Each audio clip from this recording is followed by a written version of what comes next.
Kakching district ki Wabagai buffalo farm da Thiba Humbagi Thabak Chathabada Yamlaba Khutlai kaya Fagatpa Ngamkhre ngasi ayuki pung 3 aduaida akaknaba paw ama fangbadagi ayuki pung 3 dagi 9 ga minute kuntra phaba hairiba operation asi SP Kakching IPS ki mityang makhada additional SP Kakching na luching duna CDO unit Kakching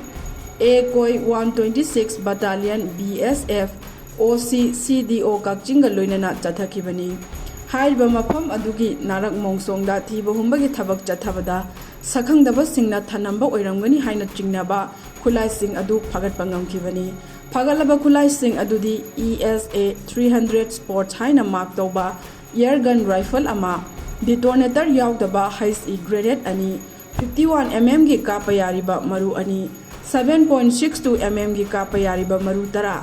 AK rifle गी MT case तरा मंगा stun shell मरी BP plate ani BP base amani hairi makha tabe investigation gi damak Kakching police station da sinakhre hairi